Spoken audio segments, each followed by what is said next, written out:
I was thousands of miles away, attending a business conference that had been planned for months. My schedule was packed with meetings, presentations, and networking dinners. It wasn't the kind of trip you enjoyed, but the kind you endured because it meant growth and opportunity. Little did I know, my world was about to shift in a way I couldn't have imagined. It was late evening in London when I finally got a chance to check my emails. Sitting in my hotel room, the glow of my laptop screen illuminated the otherwise dark space. Most of the messages were routine, updates from colleagues, reminders about deadlines, and spam offers for things I didn't need. But then, I saw it. An email from Emily, subject line, "Quick update." I didn't think much of it at first.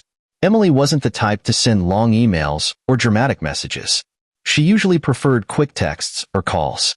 I clicked it open casually, expecting maybe a grocery list or a reminder about an upcoming family dinner. Instead, what I read stopped me cold. "Hey, just wanted to let you know I sold the villa. It was the best way to clear up a little financial issue. You didn't need it anyway, right? Love, Emily." I stared at the screen, rereading the words, waiting for some part of the email to change or reveal itself as a bad joke. My villa, my seaside villa, the place I had poured my heart into, designing it to be a retreat, a sanctuary. The villa wasn't just a property, it was a part of me. I could almost hear the waves crashing against the shore, feel the sun warming the terrace, and smell the salty air that lingered in every corner of that house. And she sold it? Just like that? Her flippant tone added fuel to the fire. "You didn't need it anyway, right?" I gritted my teeth, trying to keep the rage at bay. The audacity of it.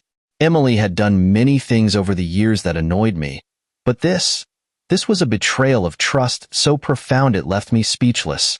I closed the laptop, my mind racing. How could she sell something that wasn't hers? Legally, she couldn't. The villa was in my name. I had made sure of that. But the fact that she thought she could, that she felt entitled to do so, spoke volumes about the person she had become. I got up and paced the room, trying to calm the storm brewing inside me. There was no point in calling her right now. I knew what she'd say. She'd brush it off, make it seem like no big deal. Maybe she'd even blame me, claiming I was too focused on work or too obsessed with material things. No, I wasn't going to give her that satisfaction. Instead, I opened my laptop again and started gathering every document related to the villa. The deed, the purchase agreement, the insurance. I had everything organized. Years of running a business had taught me the importance of keeping meticulous records.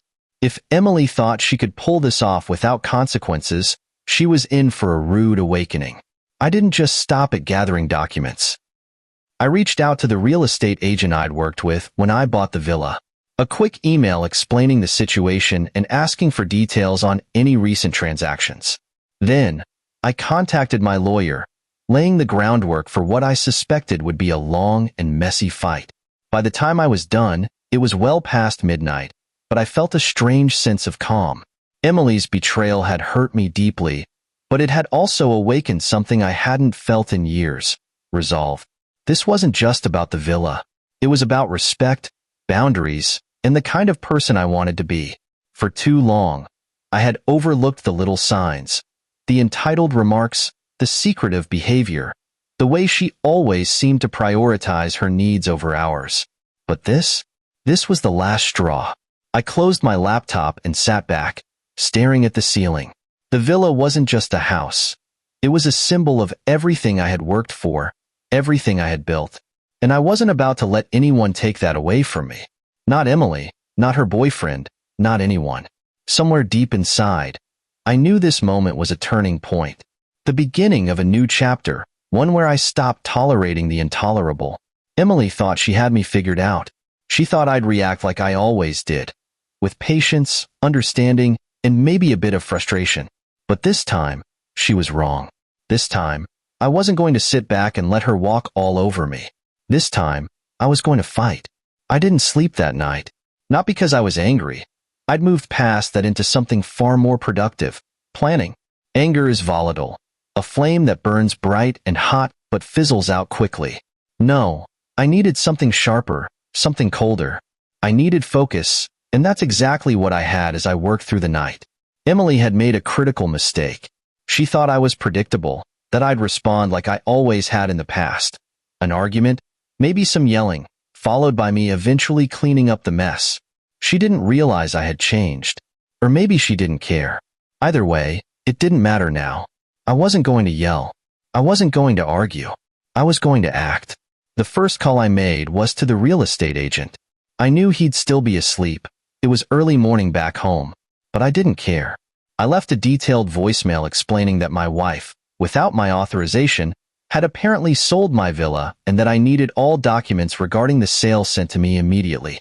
I emphasized the words unauthorized and illegal for good measure. Next, I reached out to my lawyer.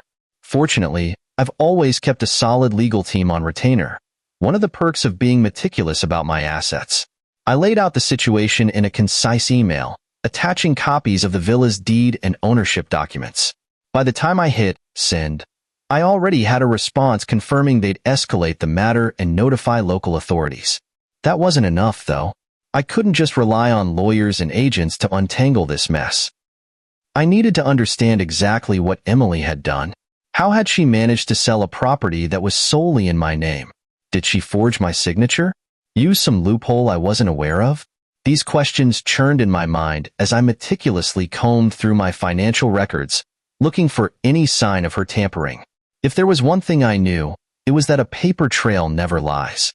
By mid-morning, the real estate agent returned my call.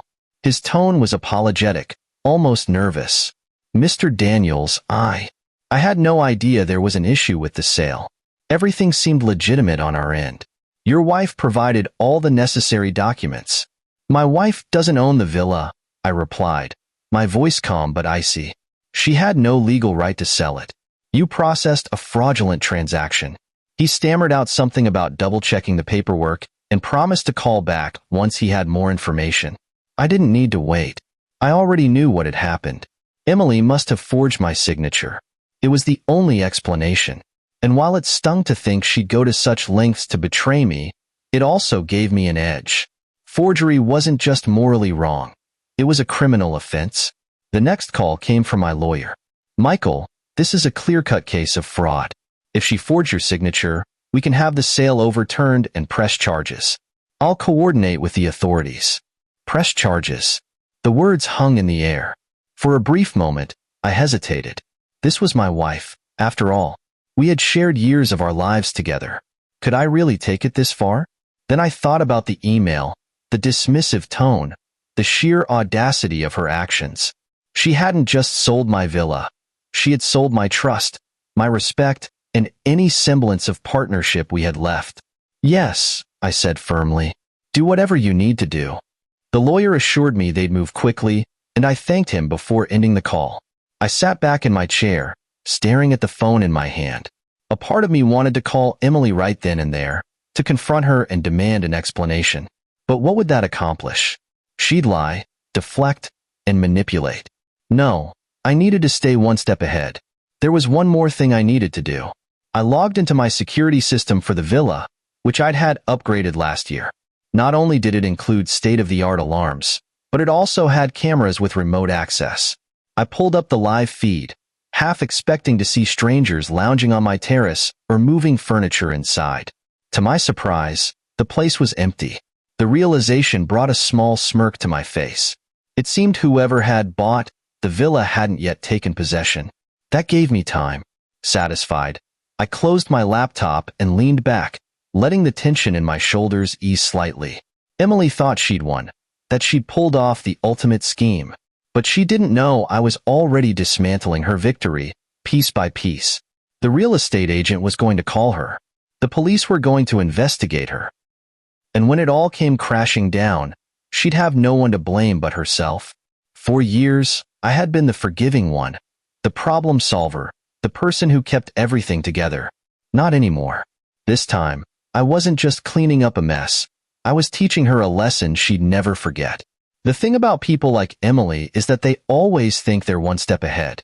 She probably thought she had it all figured out, that I'd read her email, grumble for a bit, and then let it slide, just like I always had. She had no idea that this time, she'd gone too far. This wasn't a minor annoyance or a little white lie. This was theft, betrayal, and disrespect wrapped up in one neat little package. And she underestimated me. I imagined her and her boyfriend celebrating their ill-gotten victory. Maybe they toasted with champagne, sitting comfortably on the money they thought they'd pocketed from the villa sale. In her mind, I was probably none the wiser, too busy on my business trip to even notice what she'd done. She had no idea that the real estate agent was already questioning the validity of the sale. She didn't know the police were being looped in, and she certainly didn't know that I was quietly dismantling her little scheme with every email and phone call I made. The funny thing is, people like Emily don't just rely on deception. They rely on arrogance. They believe their victims will stay passive, too shocked or too compliant to fight back. Emily's mistake was thinking I'd remain the man I had been for years, the man who always put her needs first, who let her get away with small betrayals because it was easier than dealing with the fallout. She thought I'd shrug this off like I'd shrugged off all the times she bent the truth or played me for a fool. But this wasn't a small betrayal. This was my home, my sanctuary, and she'd sold it to bail out some guy who'd gambled himself into a hole he couldn't climb out of. The more I thought about it, the angrier I became. Not in the fiery, impulsive way, but in the cold, calculated way that makes every move deliberate and precise. The real estate agent called me back the next morning. He'd found the sale documents and confirmed what I already suspected. My signature had been forged. "I'm sorry, Mr. Daniels," he said, his voice nervous. I had no idea. Everything seemed legitimate at the time. I didn't respond right away, letting the silence stretch just long enough to make him uncomfortable. Then I said, "I understand mistakes happen, but this isn't just a mistake. This is fraud. And you'll be cooperating fully with my lawyer and the police to make this right." "Yes, of course," he stammered, falling over himself to assure me of his compliance. "I'll do whatever you need." After hanging up, I imagined the moment when the agent would call Emily. She wouldn't panic right away, not Emily. She'd laugh it off, maybe even try to charm her way out of the situation. But as the agent explained the severity of what she'd done, that smug confidence would start to crack. And when she realized the law was now involved, her entire facade would come crashing down. Her second mistake was thinking I'd never involve the authorities. She always saw me as the rational one, the peacekeeper, the guy who avoided conflict whenever possible. But she didn't understand that this time, her actions had crossed a line that couldn't be ignored. I wasn't going to argue with her or beg for explanations. I was going to let the consequences of her actions speak louder than any words ever could. Emily's third and biggest mistake? Thinking that I still cared enough to protect her from herself. There had been a time when I might have hesitated, worried about the impact on her reputation or the fallout for our relationship. But that time was long gone. This wasn't just about the villa. This was about respect, trust, and the realization that she had none for me. By mid-afternoon, I received confirmation from my lawyer that the police had been notified and were launching an investigation. Charges of fraud and forgery were on the table, and Emily would soon be receiving a call from the authorities. I could almost picture her face when she picked up that call, expecting something mundane, only to realize the gravity of what she'd done.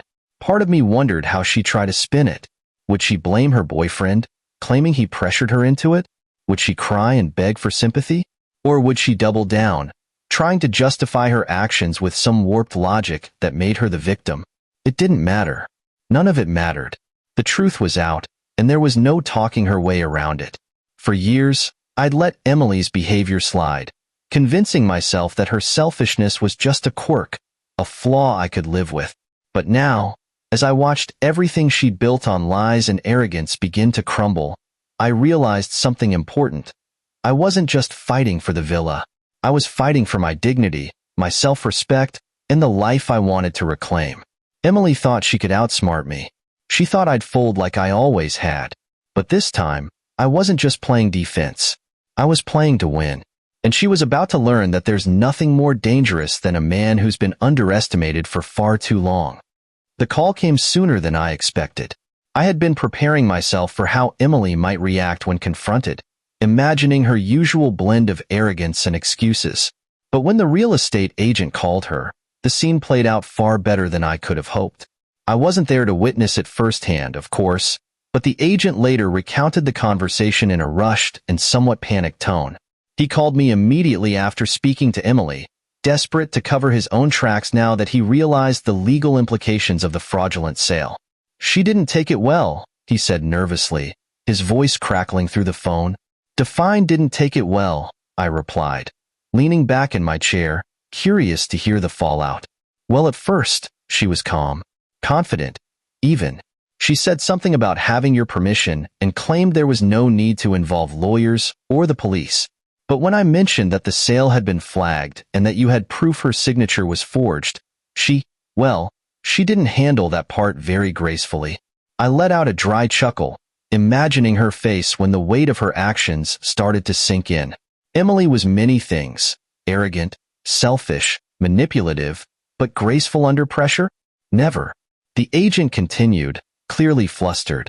She started yelling, saying there must be some kind of mistake. Then she tried to pivot, saying maybe she misunderstood your instructions. She even hinted that it was just a small misunderstanding between you two, something I shouldn't worry about. That sounded like Emily, all right, trying to charm or bully her way out of trouble, depending on the situation. She probably thought she could talk her way out of this like she always did. What she didn't realize was that this time, there was no talking her way out. This wasn't a family argument she could win with crocodile tears or passive-aggressive jabs.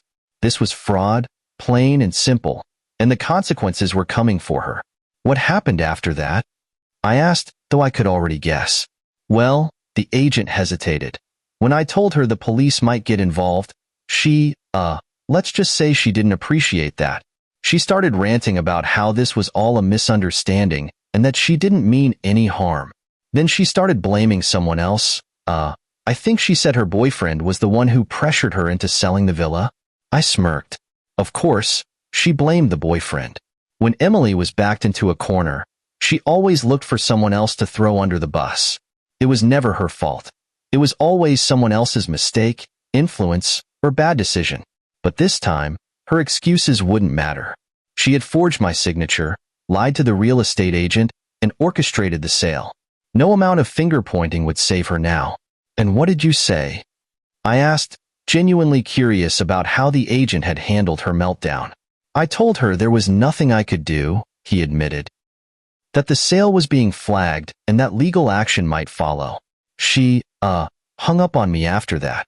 I couldn't help but laugh, a low and bitter sound that echoed in my otherwise quiet office.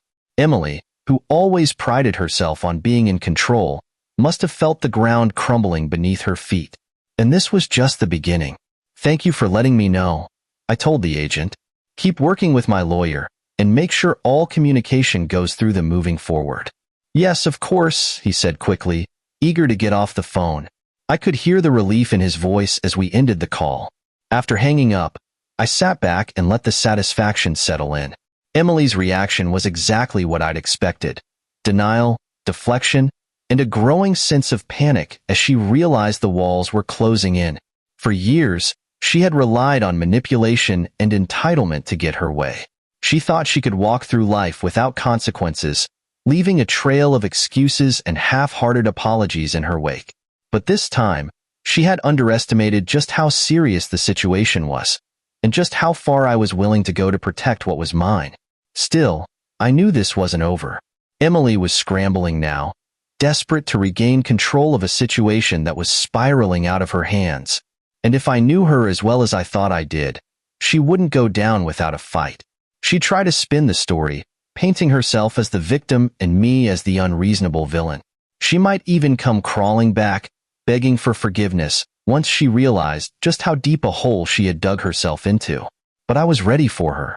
This time, I wasn't going to give her the chance to twist the narrative. I had the upper hand, and I intended to keep it. Every call, every email, every piece of evidence was a step closer to ensuring she faced the full weight of her actions. Emily thought she could outsmart me.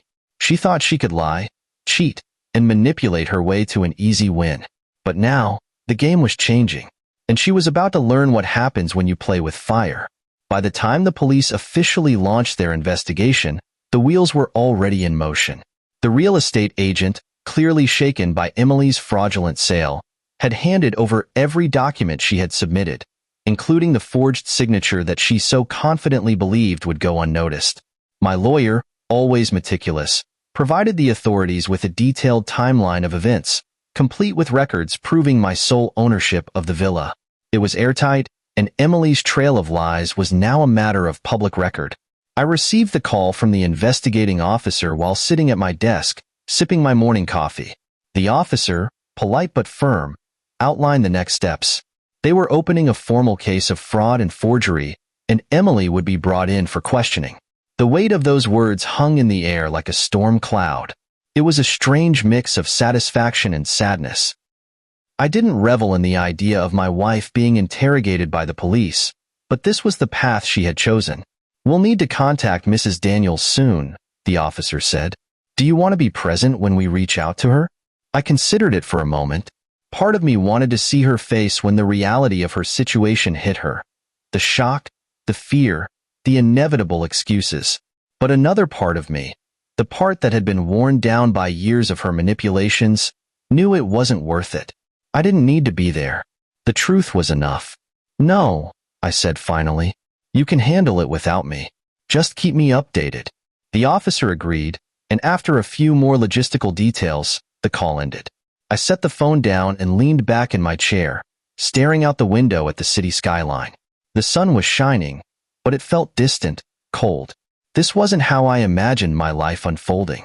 I had worked hard to build something stable, something meaningful, and now it felt like I was sifting through the ashes of what was left. That afternoon, I received an update from my lawyer. Emily had been served notice to appear for questioning, and the authorities had flagged the villa's sale as fraudulent. The process was moving quickly, and Emily's name was now tied to an official investigation. I could only imagine how that went over with her. Had she received the notice at home? Was she alone? Or was her boyfriend there to witness her unraveling? Did she scream and blame everyone else? Or did she finally realize the gravity of what she had done? The reality, though, was that Emily wasn't the type to reflect. She wouldn't take a moment to ask herself how she had reached this point. No, she'd dig in her heels, spin her web of lies, and try to wriggle out of accountability. That was her pattern, and I knew it well. Later that evening, as I sat at home, my phone buzzed with an incoming text. It was from Emily. I almost ignored it, but curiosity got the better of me. The message read, "Michael, we need to talk. This has gone too far. Can't we just work this out between us?"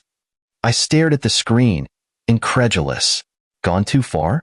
She had sold my property without my consent, forged my signature, and used the proceeds to bail out her boyfriend's gambling debts. And now, with the police involved, she thought we could just work it out? I didn't respond. What was the point? Anything I said would just give her ammunition to twist the narrative. Instead, I forwarded the text to my lawyer, making sure every interaction was documented. The next morning, I received another call from the investigating officer. Emily had been contacted and asked to come in for questioning. According to the officer, her initial response had been a mix of denial and indignation. She claimed it was all a misunderstanding, that she thought she had my permission to sell the villa. But when pressed for evidence, she faltered. There were no emails, no signed agreements, no verbal confirmations. All she had was a forged signature and a crumbling story. "She's not taking this seriously yet," the officer told me. "But that'll change once we escalate the case." I thanked him and hung up, feeling a strange sense of calm. Emily was still playing her games, trying to outmaneuver a system she didn't understand. But the walls were closing in, and this time, there was no escape. As the day wore on, I found myself reflecting on the woman I had married. Emily hadn't always been like this. There was a time when she was kind, supportive, even loving. But somewhere along the way, she had changed. Or maybe I had just been too blind to see the warning signs. Either way, the person she had become was a stranger to me now. Someone I couldn't trust. Someone who had no place in the life I was rebuilding. That evening, I poured myself a drink and sat on the balcony, staring out at the city lights. The investigation was just beginning, but I already knew how it would end. Emily had made her choices, and now she would face the consequences. As for me, I was done looking back. The villa, the betrayal, the lies, they were all part of the past now. And the future? That was mine to define. For the first time in years, I felt a flicker of hope. Not just for justice, but for something deeper, freedom. The day I returned home was unremarkable in every way except for one. I was no longer the man Emily thought she could manipulate. I had spent my time overseas carefully untangling the mess she had created, setting the stage for the confrontation I knew was inevitable. By the time I landed, I was ready. I walked into the house late in the afternoon. It was eerily quiet, as if the walls themselves sensed the tension. Emily wasn't in the living room or the kitchen, and for a fleeting moment, I wondered if she had decided to run. But then I heard her voice drifting down the hallway, unmistakably irritated, talking on the phone. "I don't know what the big deal is," she said, her tone clipped. "He'll come around. He always does." I stopped in my tracks, the audacity of her words hitting me like a cold slap. She was talking about me, of course. It was a conversation she'd had 100 times before, I imagined, confident that I'd eventually cave. But not this time. I walked into the room, and she froze mid-sentence. Her face went pale for a split second before she masked it with a forced smile. "Michael, you're back early." I didn't respond. Instead, I dropped my bag by the door and crossed my arms, leaning casually against the wall. "Am I interrupting something?" I asked, my voice calm but firm. She quickly ended the call and set her phone on the counter, a nervous laugh escaping her. "Oh, it was just nothing important. I wasn't expecting you so soon." "Clearly," I said, my gaze locking on hers. "I thought I'd come home and check on the villa. You know, the one you sold without my permission." Her eyes widened slightly, but she recovered quickly, forcing a laugh. "Michael, I can explain." "Don't bother." I cut her off, my voice steady. "I've already spoken to the real estate agent. The police have the documents. I know everything, Emily. The forged signature, the sale, the money, all of it." For a moment, the mask slipped. Panic flickered across her face, but she quickly replaced it with indignation. "It's not as bad as you're making it out to be," she said, crossing her arms defensively.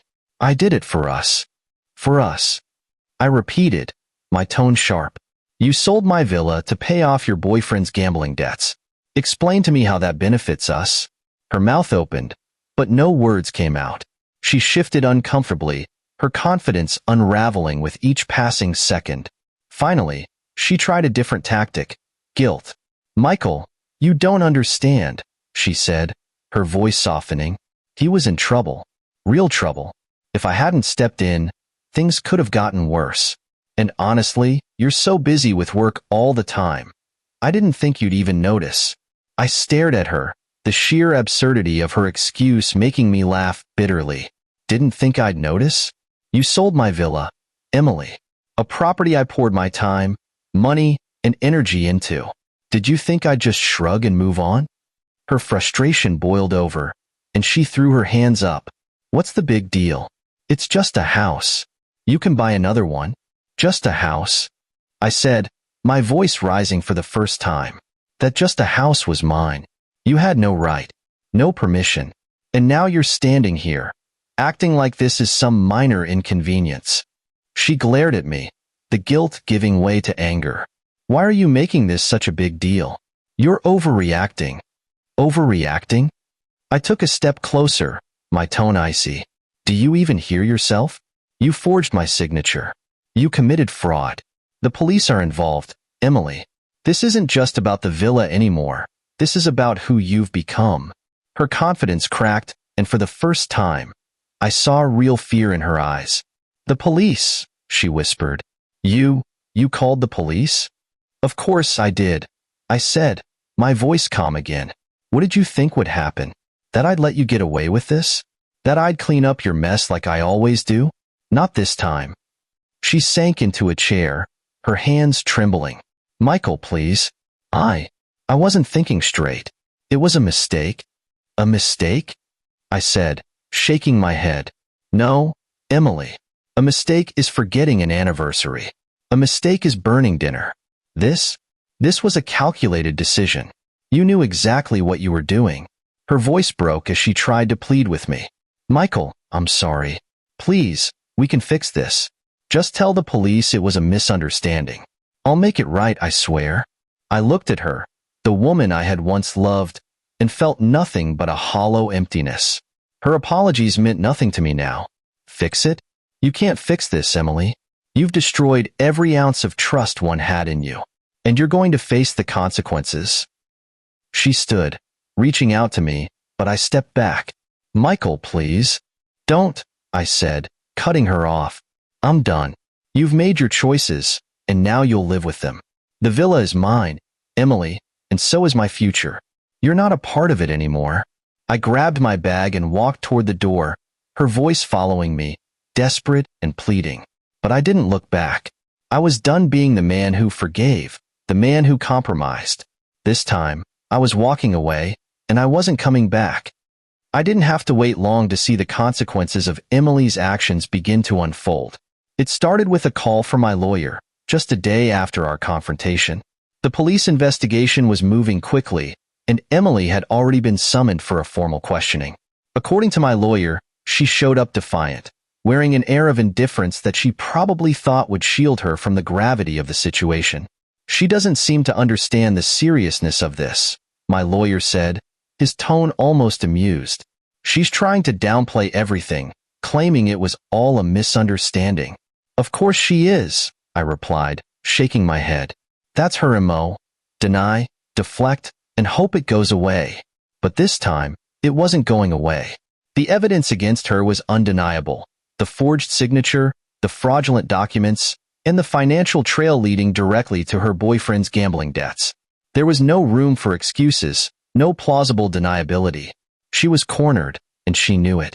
The next piece of news came from the real estate agent. After being questioned by the authorities, he admitted to feeling pressured during the transaction but maintained that Emily had provided all the necessary documents. His tone was apologetic, almost pleading, as he assured me that he had cooperated fully with the investigation. "She seemed so convincing," he said over the phone, his voice tinged with regret. I didn't think someone would go to such lengths." "They often do," I replied curtly, cutting the conversation short. I had no sympathy for his naivety, but I also knew he wasn't the one I was after. Meanwhile, Emily's facade was beginning to crack. Mutual friends started reaching out, hinting at the chaos brewing in her life. Her boyfriend, the same man she had sacrificed everything for, had abandoned her. Whether it was the mounting legal pressure or simply his nature as a gambler and opportunist, he had cut ties and disappeared, leaving her to deal with the fallout alone. I'll admit, I felt a grim satisfaction when I heard the news. For years, Emily had taken me for granted, relying on my patience and stability while she pursued her own selfish desires. Now, she was facing the consequences of her choices, and there was no one left to bail her out. But it didn't stop there. The story began to spread beyond our circle of friends, making its way into the local community. Whispers about the fraudulent sale and the investigation followed her everywhere she went. At first, she tried to maintain her usual air of confidence, but it was clear that the pressure was getting to her. She stopped returning calls, avoided public places, and even deactivated her social media accounts. The final blow came when the authorities officially charged her with fraud and forgery. The charges carried the possibility of significant jail time, and the reality of her situation finally hit her. She reached out to me, of course, leaving voicemails filled with pleas for forgiveness and promises to make things right. I listened to the first few, then deleted the rest without even bothering to hear them. One of her messages stuck with me, though. Her voice was shaky, on the verge of tears. "Michael, I messed up," she said. "I know that now. Please, don't let this ruin me. We've been through so much together. Can't we just start over?" Start over? The very idea was laughable. After everything she had done, the lies, the betrayal, the sheer disregard for everything I had built, she thought a few empty apologies would be enough to reset the clock? No, that wasn't how this worked anymore. Emily's downfall wasn't just about the legal consequences or the public humiliation. It was about the realization that she had burned every bridge and alienated everyone who had once supported her. She had spent years manipulating and taking advantage of people, and now, When she needed someone to stand by her, she found herself utterly alone. As for me, I watched it all unfold from a distance, detached but not indifferent. There was no joy in seeing someone I once cared about fall apart, but there was a sense of closure. Emily had made her choices, and now she was living with the consequences. And for the first time in years, I felt no obligation to fix it for her. The villa, the legal battles, the betrayal, they were all part of a larger lesson. I had spent too long prioritizing others at the expense of my own happiness. Emily's downfall was a reminder that boundaries matter, that respect is non-negotiable, and that sometimes, the best thing you can do for yourself is walk away. As the weeks passed, the calls and messages from Emily dwindled until they stopped altogether. She was busy fighting her battles, and I was busy rediscovering myself. The weight of her betrayal no longer felt as heavy, replaced by a sense of freedom and the knowledge that I had finally taken control of my own life. Emily had tried to destroy me, but in the end, she only destroyed herself. The first morning I woke up knowing I was completely free of Emily. I felt a peace I hadn't experienced in years. It wasn't just the absence of her drama or the end of her betrayal. It was the realization that I was finally reclaiming my life. I sat on the edge of my bed, staring at the sunlight streaming through the curtains, and let the weight of it all settle over me. Emily's chapter in my life was closed, and now, I was left with the blank pages of what came next. But starting over wasn't as simple as flipping a switch. The betrayal had left scars, deep ones, that I couldn't ignore. Trust was a fragile thing, and rebuilding it in myself was going to take time. For years, I had poured so much of my energy into supporting Emily, accommodating her whims, and cleaning up her messes. I realized I didn't even know what it felt like to prioritize myself anymore. So, I started small. I opened a journal, something I hadn't done since college, and began writing down the things I wanted for my life. Not what Emily wanted. Not what anyone else expected. Just me. The list grew quickly. Travel to new places, pick up hobbies I'd always been curious about, and, most importantly, learn how to live without constantly seeking validation from others. The villa, which had once been a symbol of betrayal, now became a focal point of my healing. After confirming that the fraudulent sale had been legally reversed, I decided it was time to return to the seaside retreat. The idea of stepping back into that space was bittersweet, but I knew it was necessary. The villa wasn't just a house. It was a sanctuary I had built for myself, and it was time to reclaim it. When I arrived, the sight of the ocean stretching endlessly before me brought an unexpected lump to my throat. The villa was exactly as I had left it, untouched by Emily's chaos, as if it had been waiting for me to return. I stood on the terrace, the salty breeze brushing against my face, and felt a sense of calm wash over me. This was my space, my creation, and no one could take it from me again. Over the next few weeks, I poured myself into restoring the villa to its former glory. It wasn't in disrepair, but it needed a fresh start, just like I did. I repainted the walls, replaced old furniture, and added personal touches that reflected who I was now, not who I had been when I first bought it. The process was therapeutic, a way of taking something that had been tainted and making it my own again. But the villa was just the beginning. I started to explore hobbies I had neglected during my marriage. Photography was the first. I bought a high-end camera and began capturing the stunning landscapes around the villa. The sunsets, the crashing waves, the little details that so often went unnoticed. I captured them all, each shot a reminder of the beauty I had rediscovered. I also began to travel more. Not for work, but for myself. Italy was my first destination, a place I had always dreamed of visiting but never made time for. Wandering the cobblestone streets of Rome, sipping espresso at quaint cafes, and marveling at the ancient ruins reminded me of how much life there was beyond the narrow world I had lived in with Emily. Every moment felt like a reclamation of something I had lost. And then there were the people. For so long, my social circle had been tied to Emily's whims. Friends I had neglected began reaching out, and I made a conscious effort to reconnect with those who had always been there for me. Grace, a longtime friend, became an anchor during this time, reminding me that I wasn't alone in this journey. Her support was unwavering, and our conversations often left me feeling lighter, more hopeful. Perhaps the most surprising part of my new beginning was the absence of anger. I had expected to carry bitterness toward Emily, but as the weeks turned into months, I found myself letting go. She had made her choices, and she was dealing with the consequences. Her downfall was her own doing, and I no longer felt responsible for carrying the weight of her actions. One evening, as I sat on the villa's terrace watching the sun dip below the horizon, I realized I wasn't just surviving anymore. I was thriving. The betrayal that had once defined my life was now just a chapter in a much larger story, a story that was finally my own. I raised a glass of wine to the horizon, a silent toast to freedom, resilience, and the promise of what lay ahead. Emily had taken so much from me, but she had also given me something I hadn't expected, the chance to start over. And for the first time in years, I felt truly alive. Life after Emily wasn't just different. It was unrecognizable in the best possible way. For years, I had been trapped in a cycle of accommodation and sacrifice, constantly adjusting myself to fit into the fractured mold of our marriage. But now, with her gone, I was finally free to reflect on who I was and what I wanted. The villa became my sanctuary in every sense of the word. Its quiet serenity allowed me to think clearly, something I hadn't done in a long time. Each morning, I'd wake to the sound of waves crashing against the shore, sip my coffee on the terrace, and let the ocean breeze sweep away the remnants of anger and betrayal. The villa wasn't just a property. It was a symbol of everything I had fought for, everything I had reclaimed.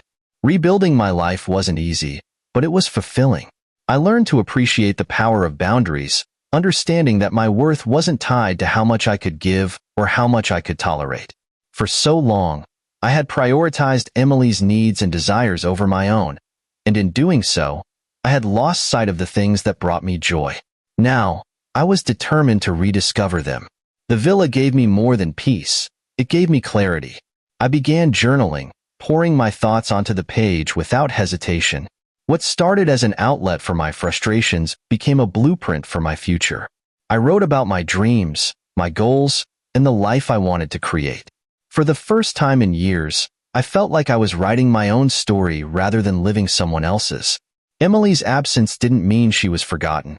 There were moments when her betrayal still stung, especially when mutual acquaintances reached out to share updates on her life. I learned that her legal troubles were far from over, and that the boyfriend she had sacrificed everything for had disappeared entirely. It wasn't schadenfreude that I felt when I heard these things, just a sense of finality. She was living the consequences of her choices, and I no longer felt the need to involve myself. One day, I received an unexpected text from Emily. "Michael, I know I hurt you, and I'm sorry. I've been thinking a lot about what I did, and I realize how much I took you for granted. If there's any way we can talk, I'd like to make amends." I stared at the screen for a long time before setting the phone down. Forgiveness wasn't the issue anymore. It was trust. Emily had shattered it, and no apology, no matter how heartfelt, could rebuild it. I wasn't angry anymore, but I also wasn't willing to let her back into my life. Some doors are better left closed. Grace, ever the voice of reason, helped me make peace with that decision. Over coffee on the villa's terrace, she reminded me that moving on didn't mean forgetting the past. It meant learning from it. "You've come too far to go back," she said, her words resonating deeply. She was right. This wasn't about punishing Emily or holding on to bitterness. It was about protecting the life I had worked so hard to rebuild. The turning point came during an evening walk along the beach. The sky was painted in hues of orange and pink, and the cool sand shifted beneath my feet. As I looked out at the endless horizon, I felt a profound sense of peace. I wasn't defined by Emily's betrayal anymore. I wasn't the man who had been blindsided by her selfishness. I was someone new, stronger, wiser, and finally in control of my own happiness. In the months that followed, I continued to grow. I took a photography course and turned my love for capturing moments into a hobby that brought me immense joy. I traveled to places I'd always dreamed of visiting, each destination a reminder of the freedom I had reclaimed. And most importantly, I surrounded myself with people who valued and respected me, people who celebrated my successes rather than taking them for granted. The villa became a hub for this new life. I hosted friends, threw small gatherings, and even rented it out to travelers who wanted to experience the same peace it had given me. Each visitor left behind stories, laughter, and memories, transforming the villa from a symbol of betrayal into a place of connection and renewal. One evening, as I sat on the terrace with Grace, sipping wine and watching the sun dip below the horizon, she asked me a question that had been circling in my mind for months. Do you think you'll ever forgive her? I thought about it for a long moment, then replied, I already have. But forgiving her doesn't mean forgetting what she did or inviting her back into my life. Forgiveness is for me, not for her. Grace nodded, a small smile playing on her lips. You've come a long way, Michael. I had.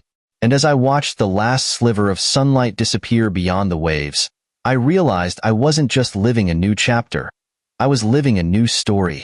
One where I was no longer defined by someone else's actions, but by my own choices, my own strength, and my own happiness. Emily had once said, "You didn't need the villa anyway." She was wrong. I didn't just need the villa. I needed what it represented.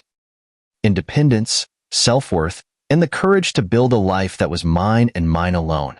And as I sat there, the ocean stretching out before me, I knew I had found exactly that.